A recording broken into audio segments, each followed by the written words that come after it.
Oh, by the way, major shout out to my Patreons. Thanks again for the support. Well,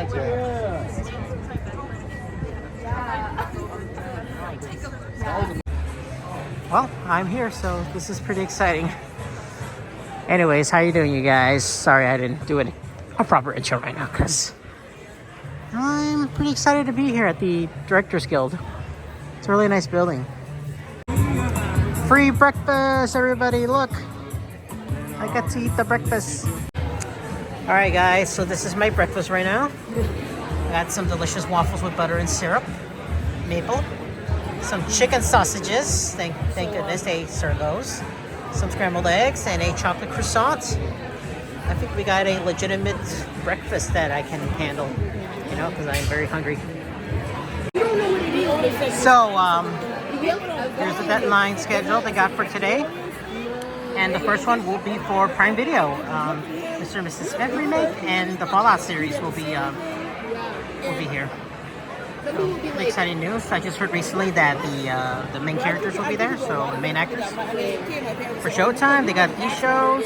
Frasier's coming, so Kelsey Grammer will be there, so bet your ass I'm going to show up for that. Jodie Foster, Kurt Russell, and for more for Apple TV, they even got loot for Maya Rudolph. Yeah, sorry, just having some problems. And yeah, that's for today. And for the afternoon, they got Survivor, Loki, you got Tom Hiddleston and Sophia D'Amato showing up. You know, both Lokis and Sylvie. And there's the rest. Oh, Joey Keane will be there and Lily Gladstone will be there. So definitely will stick around here for today. I'm not sure about tomorrow though, because tomorrow I actually want to be there just for Brie Larson. I don't know. But I'll wait and see how it goes because I really just want to be there just for Brie Larson. That's it. Overall, so this is a good lineup for today.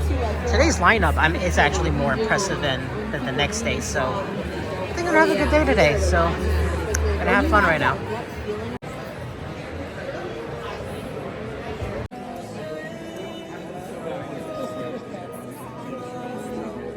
Is amazing and is non-stop. So let's welcome our guests to the stage, the production designer and co-producer of Fallout, two-time Emmy winner, Mr. Howard Cummings. The showrunners and executive producers of Fallout, Geneva Robertson-Dworak and Grab Wagner. He plays Maximus, Aaron Moten. She's Lucy McLean, Ella Purnell. And beating it from the set of White Lotus in Thailand, he plays the Ghoul, primetime Emmy nominee. Hi, Walton Goggins. How are you? Hi, Sawadi Cop, everyone. How are you? So I want to begin with the actors because you represent a different perspective of what is going on in this show and the apocalypse. Ella, I'm going to start with you. You are kick-ass.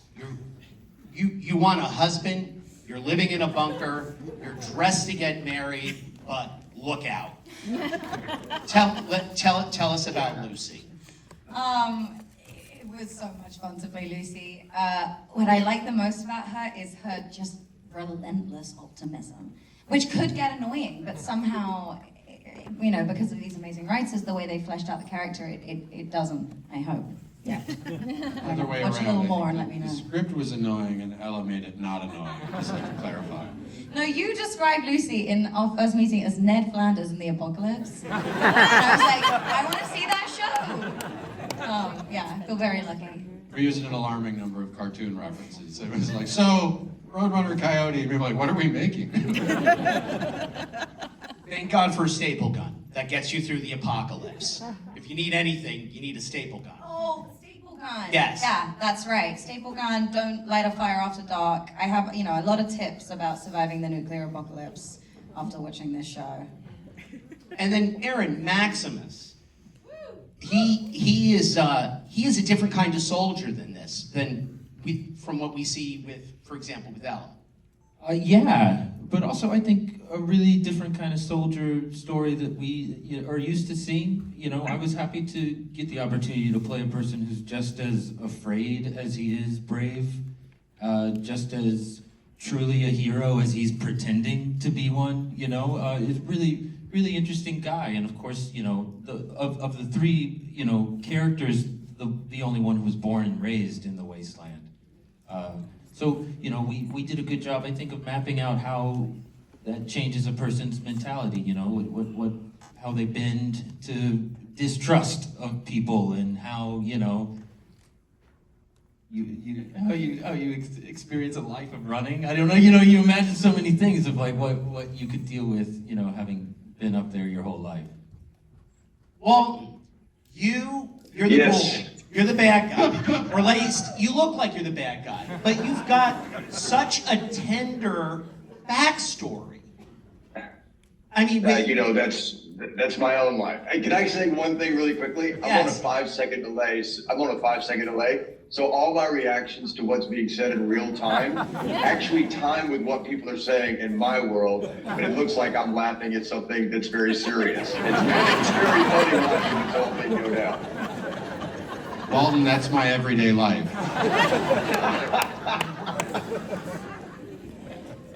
Please go ahead. but tell us about the ghoul. He's not all like, "Rawr." He's got a soft side. He was a father. You know, when I read this script for the first time, I read 2 episodes and I really couldn't believe what I was reading. I knew it was going to be a very unique opportunity to play a person at 2 very unique, very different times in their life. A world that existed before these bombs fell, and a world that he had seen and experienced 200 years after the bombs had fell. He had seen the worst that humanity has to offer. It was a unique tone and a unique moment in our world history, if you will, to begin to talk about these things with the humor that is built into the DNA of the game itself. And it was, you know, one of the most extraordinary rides I've had so far in my career. For the actors, how does Jonah prep you guys? Jonah Nolan. He directs 3 of the episodes here, including the pilot. Well, I would say, you know, for me, it was really just an opportunity of understanding who these 2 people were. And we had to really figure out who Cooper Howard was before we understood who the ghoul was. And what we mean by that is his occupation and who is this guy? Who are the people that his contemporaries, if you will, in Hollywood, and to begin to kind of formulate like his tics and what his day-to-day life was like, and to flesh out his family, which Geneva and Graham did so eloquently on the page, to understand what it is that he lost, and to begin to ask the question or answer the question for ourselves is, why is this guy still around? You know, it's 200 years of everything that he's been exposed to, and there must be something pulling him, whether it's revenge, whether it's looking to see if his family is still alive. All of these different things kind of came up, and it was just a fertile opportunity, fertile collaboration, if you will, to really understand the beginning, to understand the end. And then for you and Aaron, but working with Jonah. I loved working with Jonah. I think it's not that often that you get to work with a director who has the technical knowledge and skills, but also can give you really fantastic notes and pull out moments in the scene that you hadn't thought of.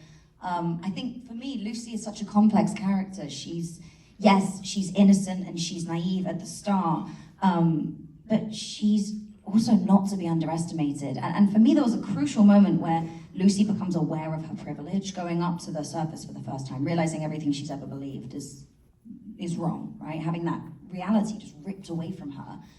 And Jonah gave me the most amazing note that I think about all the time. And it was so simple. He said, when you're saying that speech about how you're going to rebuild America to this woman on the surface, just look around you. And it like totally changed the entire trajectory of my character for the season. I still think about that however many, 2 years later, 3 years later. Yeah, big fan of Jonah. Yeah, he's a wonderful artist. I always think that the best artists in the world are really the best question askers. It's not even about answering those questions. It's about asking them and putting them out into the room. I remember doing an interrogation scene for Maximus early in episode 1, and the questions about what do we imagine that sound is of this suit walking behind me, and we just went on this real rant of question asking together, and then we started rolling the film camera. So tell us about the journey of Fallout and how both of you came to it. Well, I mean, it started with Todd Howard talking to Jonah, and then Jonah talking to Geneva. And in the great human centipede of this show, I'm at the very end, happily, because you got to understand, it's a great big sci-fi. Hiring the writer of Captain Marvel makes absolute sense. Geneva's idea to bring me aboard as the writer of the celery sketch from Portlandia is not the most logical thing. And I don't ever want to know how many fights Geneva had to get me, to bring me on to the show. There were no fights. Well, that's very kind of you, I know. But hiring writers is like casting. You're sort of painting with people, and it was Geneva's idea to sort of bring me in, and yeah, I'm gonna owe this lady for the rest of my life, I think. Well, I just thought Graham was the most necessary component of all this to me, because the games are obviously some of the greatest video games of all time. But I think what makes them unique within the pantheon of great video games is the tone. The Fallout games are this amazing mix of violence and weird humor, and I knew I wasn't going to bring the level of humor that the show needed, so that was Graham, and we've been longtime friends, so I was just like, thank God it's here when we were offered this project, because it's the perfect thing for us to join forces on. But if it was just me, Lucy would have never left the vault, and because we wouldn't have the budget for the vault. It's kind of true. Yeah. Thank you, Geneva. Appreciate that. So Howard, tell us about working with the original game developers to create the production design. What's interesting about that question is that I actually didn't. It was very generously allowed to approach the game with the way I was going to see it. And I learned, I'm not a gamer, and the way I learned was to go on YouTube, and I watched the fans with these incredible videos they put together and histories and stuff. And the more I looked at it, the more I began to like the game. I just liked it. And so when I did my initial concepts, we were in a meeting with Todd Howard. They were sitting there going, "Oh, you're doing the game." And I said, "Yes, because I really like this game." And I said, "The big challenge is there's so much detail. It's so big and so epic and so world building. Now we have to actually figure out how to do it." And so, but it was really, the learning and the history behind all the stories, and how everything's interconnected, and the humor of it all, because I've worked with Jonah before, and I'm very much not comedy, very post-apocalyptic things that didn't have the kind of humor. And so it was like, I remember just trying to do wallpapers in the vault, and the first ones you'll see are kind of dark. And then later on, they just get bigger and bigger and bigger. It's because we got more and more comfortable in figuring out the style of the show and watching the actors and sort of responding to all of that. The blessing was that no one ever told me what to do. They just wanted to know, what do you think it looks like? And I did, and everybody did it, which was exciting. So it was a great group and huge, it's like, hey, let's go to Africa to shoot the apocalyptic, Santa Monica. And, and it happened, which was exciting.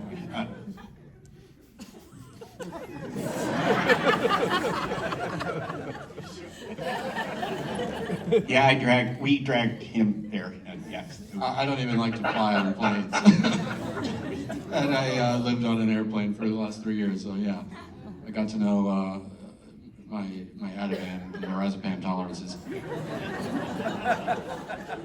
Walton, last question for you. How does it feel to play a guy with a nose right now? You know, I spend about, and I'm not exaggerating here, I spend about 4 minutes in the chair on White Lotus, and it is the greatest experience ever. Yeah, it's just good to kind of have this. It's easier to breathe and all the rest of it.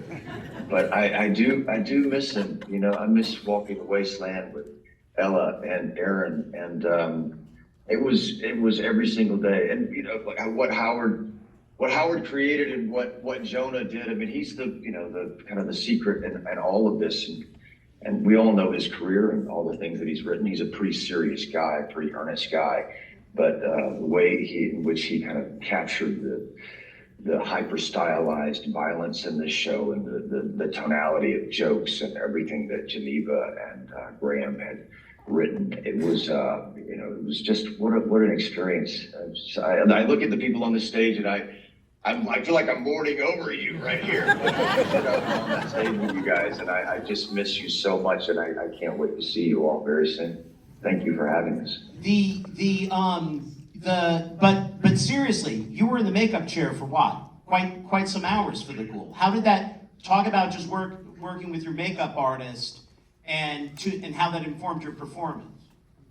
It was extremely anxiety provoking, you know, like from the very beginning. I knew that this was going to be an intense experience, being in that chair. I didn't understand, or I didn't take the time to really think about, because I don't know what I would have done, what my reaction would have been to how long it was going to take. We did 3 tests, and the first one was 5 hours. Every single one of those tests were 5 hours.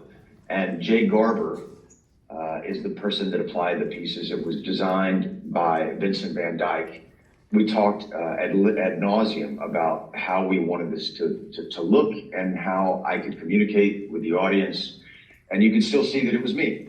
And so Vincent, along with Jake, for the practical application of the piece, just talked about how thin we could make it, so you can still see my facial expressions underneath. At one point, we talked about putting in eye contacts, tried that, and immediately said, no, that just, the eyes are the thing that your eyes make you human. And so we got off that. And it was, by the time we were ready to go, Geneva and Graham came over, we all looked at it one last time and said, okay, this is what we're gonna go with.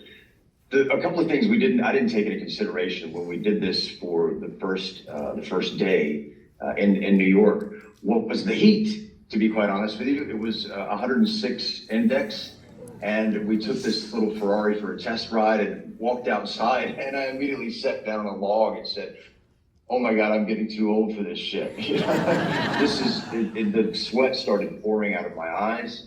And the one thing that I didn't take into consideration with all of these things kind of separating my lips, when I put in the retainers, the things that kind of cover these pearly white teeth, I couldn't speak. I couldn't get the words out.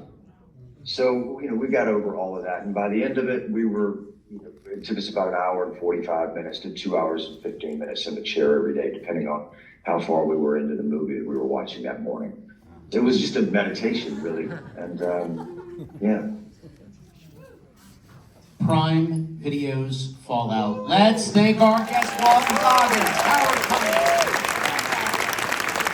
Nick Robertson, Flores, Aaron, Ella.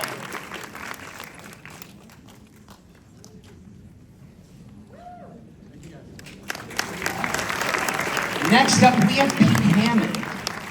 I love you. Is it? It's about me.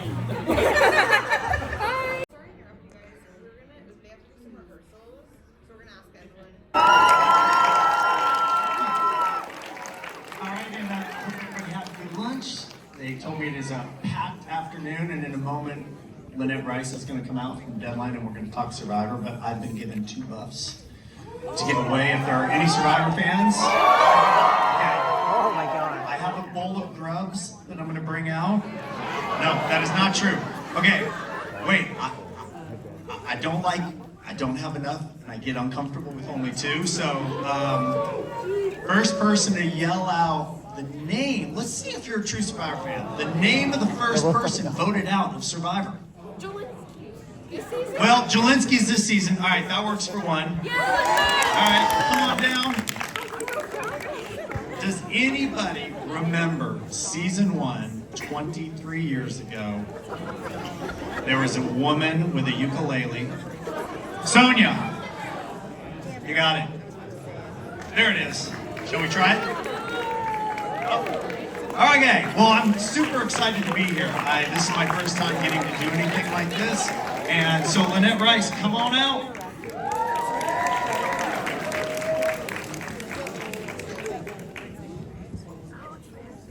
I can't believe it's been 46 seasons, Jeff.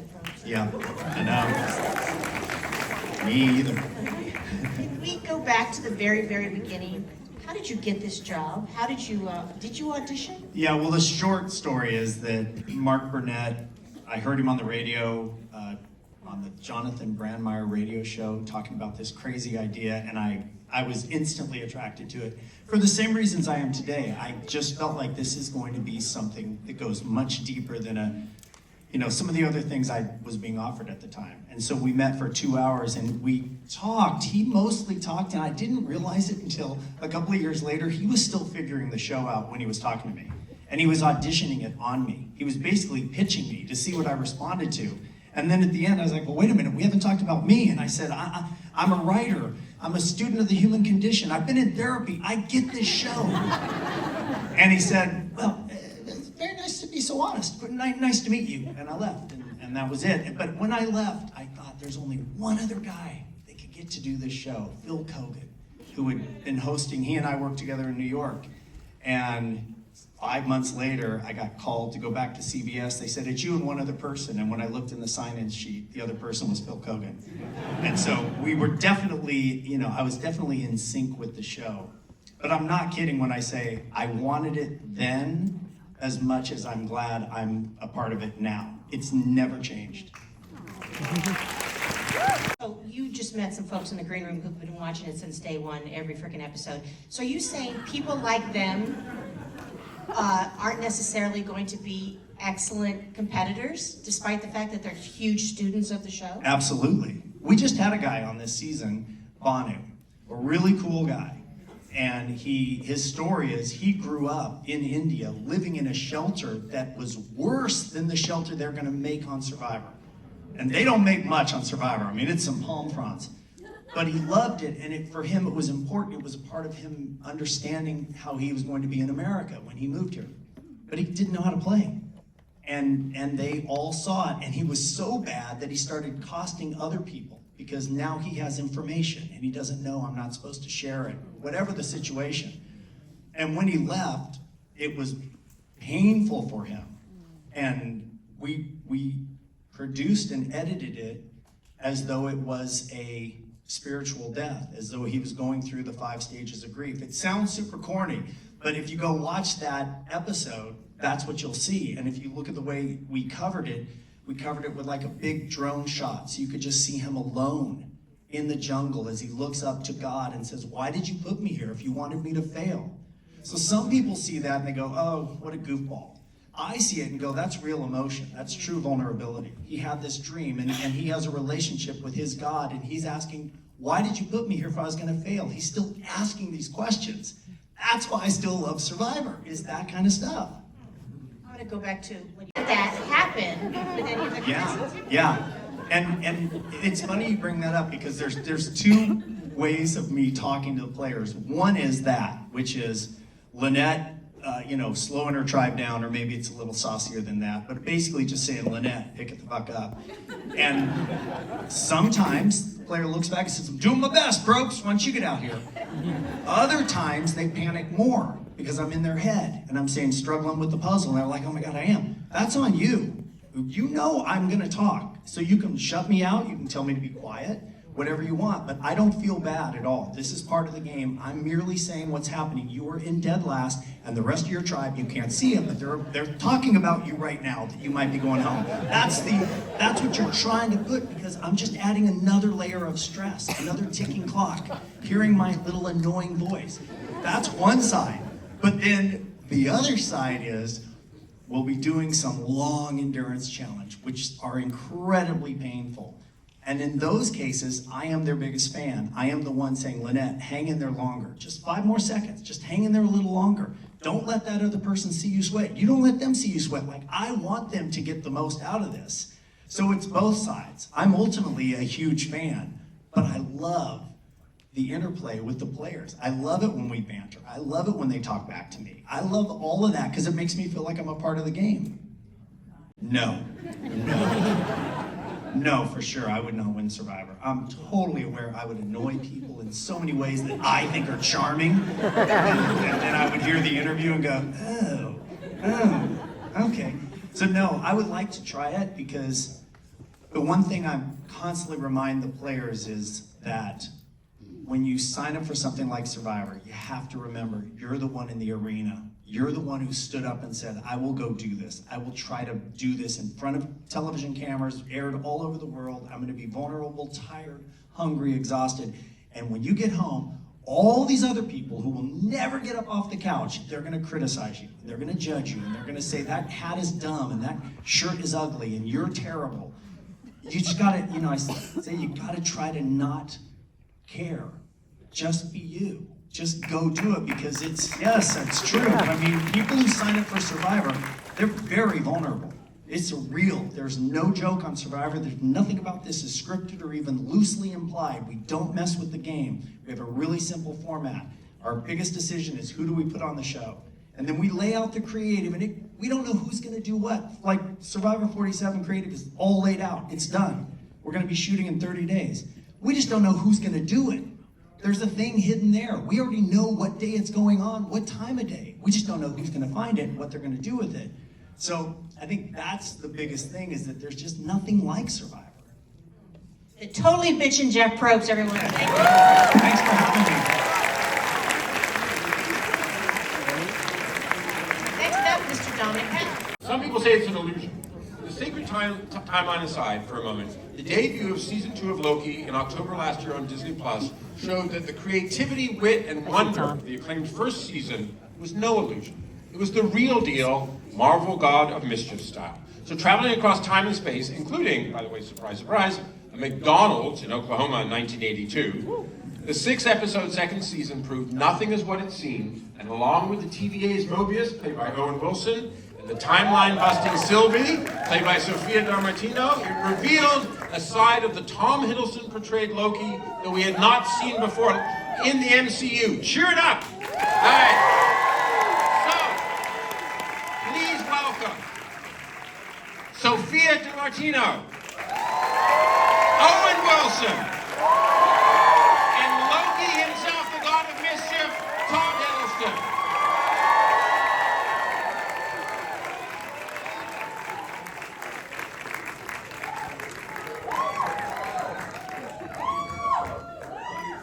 Good afternoon, everybody. Yes. So we are here with glorious purpose. We're also going to, obviously we could make this a fashion panel because, I mean, come on, this is a pretty great dressed panel here. But before we do that, we're going to take a look at a clip from season 2 of Loki. We're all going to go get neck massages after that. I was thinking about something the other day, Tom. So, correct me if I'm wrong, but you have played Loki now for 12 years. 15, sorry, add an extra 3, yes. And 12 episodes of television. How many movies? 6. And you've died how many times? Officially 2. Officially 2, but they weren't, well, they felt like real endings, but it turns out they weren't. Dark World, Thor the Dark World, when Loki joins the fray to save Thor, and then we reworked it, and he was sitting on the throne at the end. And then Avengers Infinity War was the second one. Yes. Maybe not the last one. Well, only on that timeline. Yeah. What's been so thrilling is that I think the reason I've absolutely loved playing Loki, and it has been 15 years, it's been the most magnificent and emotional roller coaster full of twists and turns. And he has so much range and so much complexity, and it never feels like the same thing. But I know that the reason I'm standing here, or sitting here in front of you today, is that the audience has such curiosity and passion for and connection to him, and I owe that to them. And they were. Sophia, Sylvie has become a huge fan favorite. And your portrayal, and I made a joke at the beginning, but I have to say really that McDonald's in Oklahoma was something. That was really something. For you, the second season takes your character, if you're the kind of a universe-destroying Loki variant in season 1, there's a very different arc for you in season 2. Give us a sense, what was that like for you when you guys came back, and how did Sylvie change for you? Well, Sylvie's in a completely different space in series 2. Series 1, she's super angry. She just wants revenge. She wants to kill the man at the end of time. And in the second series, she has to deal with her choice.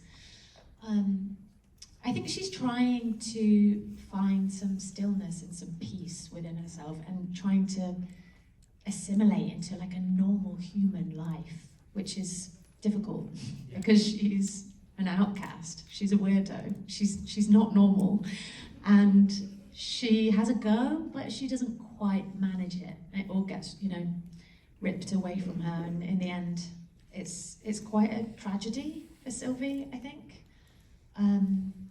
When that new life is put under threat, and she has to fight for it again, and yeah. I have a quick question for you guys. How many of you have seen season 2? Yep. Awesome. No spoilers. Okay. So the universe gets saved, kind of, what have you. Oh, and Mobius is. We see what? Really? It's on Disney Plus. Okay. No spoilers. So you like some athletic wear and like doing things athletic.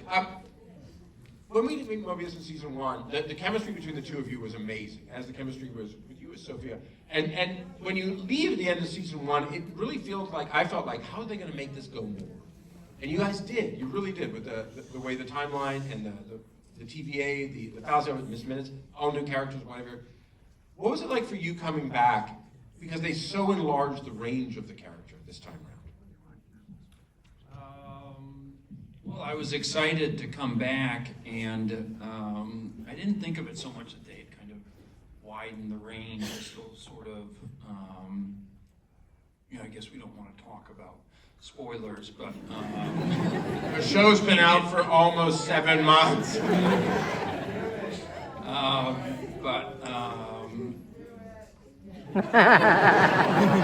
and the people have spoken, you just tell. Just say it. Well, I mean, I've seen it hundreds of times. In the sort of dynamic between, between us, certainly in the first season, the way I kind of am, kind of probing and, know everything about his life. It's a little bit flipped in season 2, where Mobius has lost some of his certainty and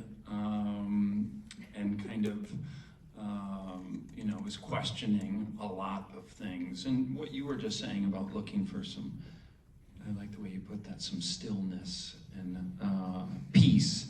I think Mobius is trying to kind of figure out kind of, what he might have been doing on the timeline before.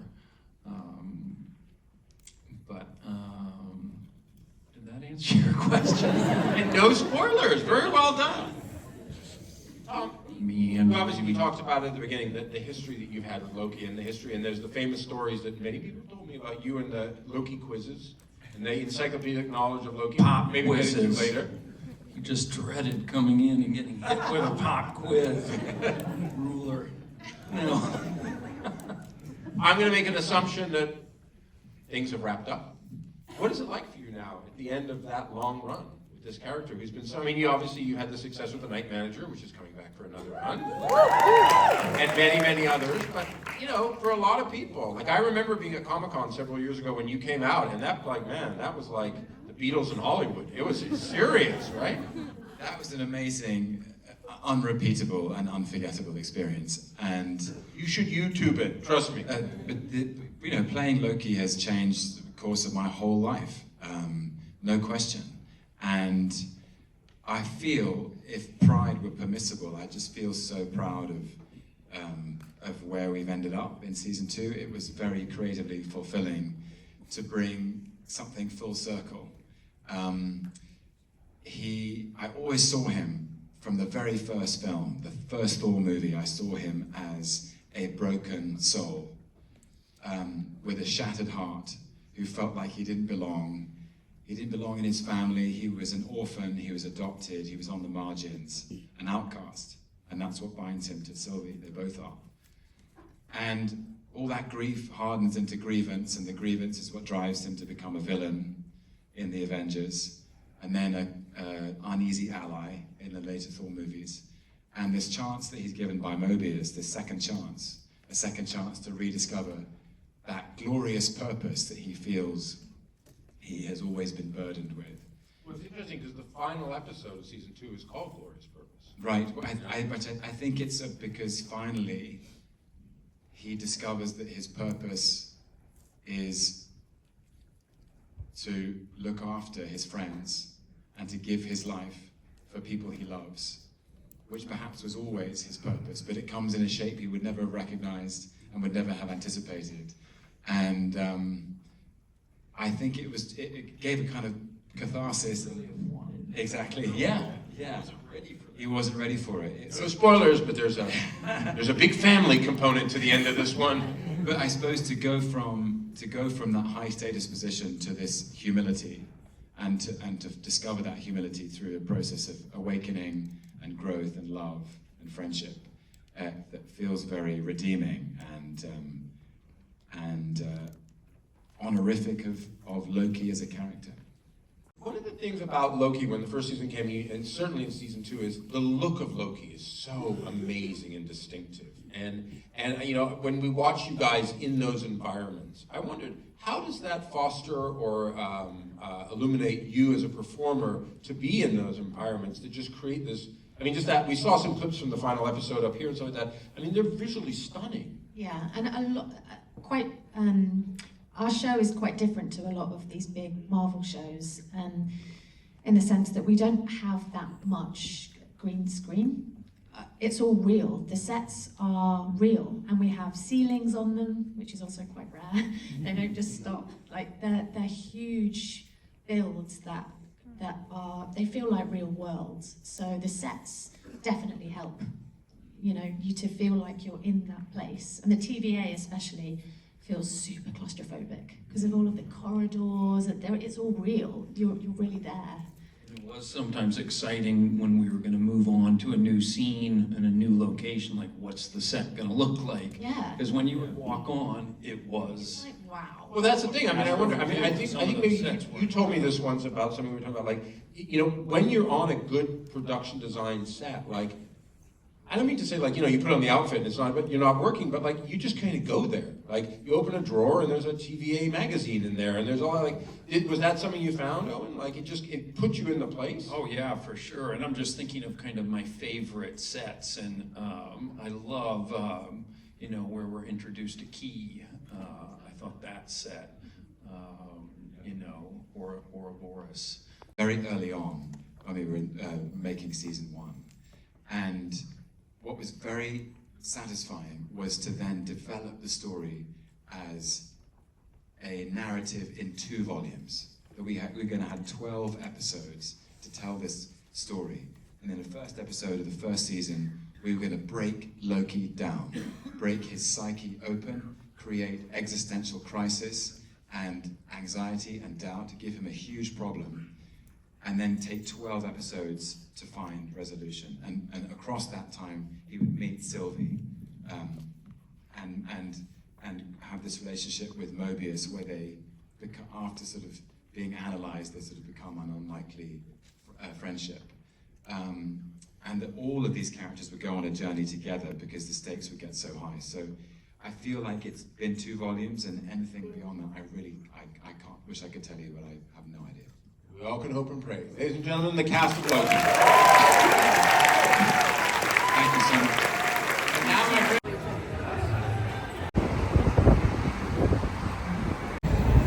So I went to Deadline's multiple panels, the CoNtEnDeRs event, and my God, I think this is one of the worst events I've ever been to. It's such a mixed bag. I mean, the panel itself are pretty cool. I do like the panels. Like the panels I've been to, they're pretty awesome. I really do love the Loki one and the Survivor one. Even the Fallout one was pretty awesome. But my God, the staffing here is just horrendous. I think it's one of the worst I've ever experienced. I can't take photos. I can't get autographs. I can't even record anything much. So I'm sorry if I didn't record much for getting close to certain people. I mean, I did manage to meet the lead star for Fallout, Ella. She's wonderful, and she's been really nice. So I do have a small picture of her right there. But unfortunately, the staffing, the security were just a-holes. Oh my God! After meeting Ella, the security gave me like a threat, not a warning, but like a legitimate threat. If I did this again, then he's gonna escort me out. So I was like, no. All I say is thank you. That's it. I just left. I was gonna stay here for more panels, but after how I was treated, no, I'm not coming back here. Yeah, I'm not coming back to this particular Deadline event again. So yeah, panels were great. The experience with the staff were just terrible. I absolutely hated it. I've never been this a little upset before, but I have to like speak out on this because my God, this is just the least fun I ever had outside of the panels. But hey, that's their rules, and I really cannot break anything, I guess. So oh well. At least I get to see some people that I like. So major plus on that. So that's the only good thing about it. And my hair, I don't know why my hair's like this now. But yeah, I can only recommend coming here if you just want to see the panels. And if you're a member of the film industry, then yeah, I can only recommend it to people that have more privilege in the industry than anyone else here. But for non-unions and just regular guests, yeah, I don't recommend coming here. It's just bad. I never been to an event like this that's been bad like this, like ever. Like I had some bad experiences, but they were minor stuff that I can like avoid and find the positives out of it. But this one, it's just hard to find any positives on this. And there's a 2-day event, and I'm coming back tomorrow. I was gonna come back tomorrow for Brie Larson originally, but screw it. I'm not coming here. So yeah, that is the Deadline's CoNtEnDeRs, whatever name it is. I just did not like it. Yeah, I'm just not gonna come back here ever again. I'll still go to other Deadline events because one of my previous vlogs for Nimona, that was run by Deadline, and they were run by people that are involved with animation. And people in the animation industry are really nice people. Like they always like to hang out with fans and other inspired artists like me. But yeah, I don't recommend coming here. So sorry guys that I couldn't have a good vlog on this. At least the best that I could. I mean, I'm trying to give you the best content, but I don't think this Deadline event wouldn't let me. So I guess all I can say is thank you guys for watching, and I hope our next vlog will be as fun, will be better. I mean, I got a couple events happening next month, so I'm trying to make sure that it's all good. I mean, the next two, I'm sure it'll be a lot of fun to do. This one was just unpleasant, and it feels like you're just left out.